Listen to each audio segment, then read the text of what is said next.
আসসালামু আলাইকুম। সকাল ৯টা বেজে ৩০ মিনিট। আজ শুক্রবার বাংলাদেশ বেতার কক্সবাজার স্থানীয় খবরে স্বাগত জানাচ্ছি অ্যালেক্স সামুয়েল বারুই। আসন্ন পবিত্র ঈদুল আজহায় ২৫ থেকে ৩১ মে পর্যন্ত ৭ দিন ছুটি ঘোষণা করে প্রজ্ঞাপন জারি করেছে সরকার। গতকাল জনপ্রশাসন মন্ত্রণালয় এ সংক্রান্ত প্রজ্ঞাপন প্রকাশ করে। এর আগে ৭ মে মন্ত্রিসভার বৈঠকে ঈদ উপলক্ষে ২৫ মে নির্বাহী আদেশে ছুটি ঘোষণা করে সরকার।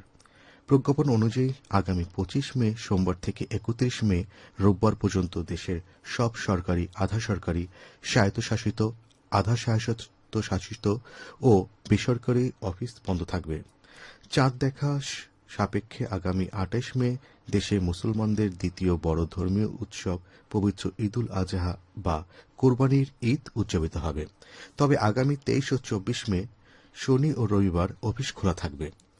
জরুরি পরিষেবা যেমন বিদ্যুৎ, পানি, গ্যাস ও অন্যান্য জ্বালানি, ফায়ার সার্ভিস, বন্দরগুলোর কার্যক্রম, পরিচ্ছন্নতা কার্যক্রম, টেলিফোন ও ইন্টারনেট, ডাকসেবা এবং এ সংশ্লিষ্ট সেবা কাজে নিয়োজিত যানবাহন ও কর্মীরা এই ছুটির আওতার বাইরে থাকবে। এছাড়া চিকিৎসা সেবার সঙ্গে সংশ্লিষ্ট চিকিৎসক, স্বাস্থ্যকর্মী এবং ঔষধ ও চিকিৎসা সরঞ্জাম পরিবহনকারী যানবাহন ও ছুটির আওতায় বাইরে থাকবে। প্রজ্ঞাপনে আরও বলা হয়েছে, ব্যাংকিং কার্যক্রম চালু রাখার বিষয়ে প্রয়োজনীয় নির্দেশনা দেবে বাংলাদেশ ব্যাংক এবং আদালতের কার্যক্রম পরিচালনায় প্রয়োজনীয় নির্দেশনা দেবে বাংলাদেশ সুপ্রিম কোর্ট।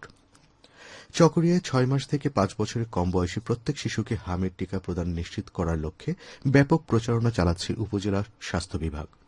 এর আওতায় নিয়মিত বাড়ি বাড়ি গিয়ে এবং বিভিন্ন শিক্ষা প্রতিষ্ঠান পরিদর্শনের মাধ্যমে টিকা বঞ্চিত শিশুদের খুঁজে বের করার কার্যক্রম চলছে।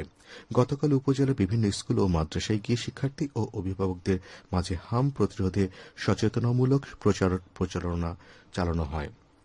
উপজেলা স্বাস্থ্য বিভাগ জানায়, আগামী ২০ মে পর্যন্ত শিশুদের হাম প্রতিরোধে টিকাদান কার্যক্রম চলমান থাকবে।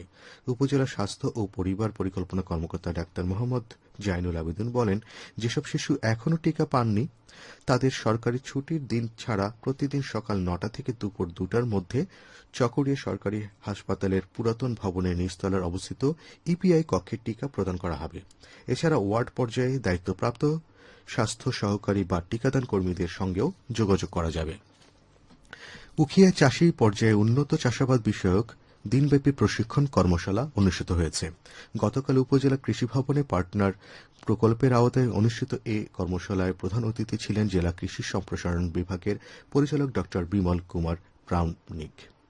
উপজেলা কৃষি কর্মকর্তা কামনাশিস সরকারের সভাপতিত্বে অনুষ্ঠিত কর্মশালায় চট্টগ্রামাঞ্চলের পার্টনার প্রকল্পের কর্মকর্তা, উপজেলা কৃষি সম্প্রসারণ কর্মকর্তা সহ সংশ্লিষ্টরা উপস্থিত ছিলেন।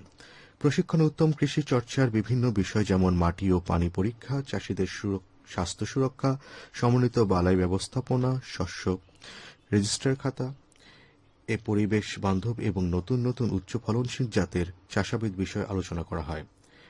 পরে প্রশিক্ষণে অংশগ্রহণকারী কৃষকদের মাঝে সনদ বিতরণ করা হয়।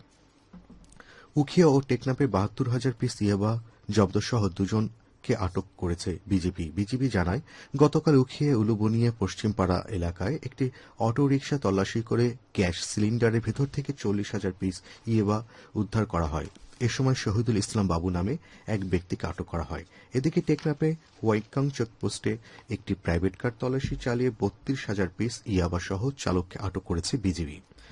উখিয়া ৬৪ বিজিবি ব্যাটালিয়নের অধিনায়ক লেফটেন্যান্ট কর্নেল মোহাম্মদ জহিরুল ইসলাম গতকাল এ তথ্য নিশ্চিত করেন।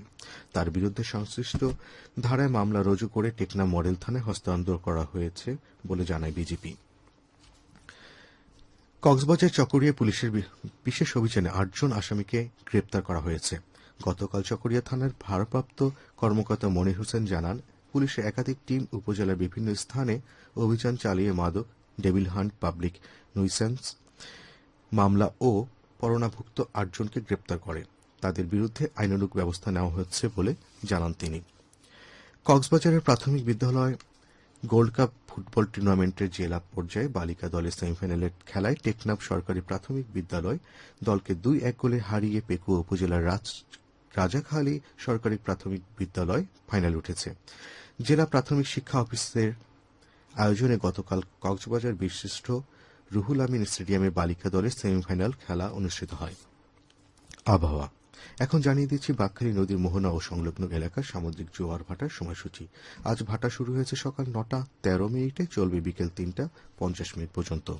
খবর শেষ হলো। আমাদের পরবর্তী খবর প্রচারিত হবে আজ দুপুর ২টা বেজে ৩০ মিনিটে।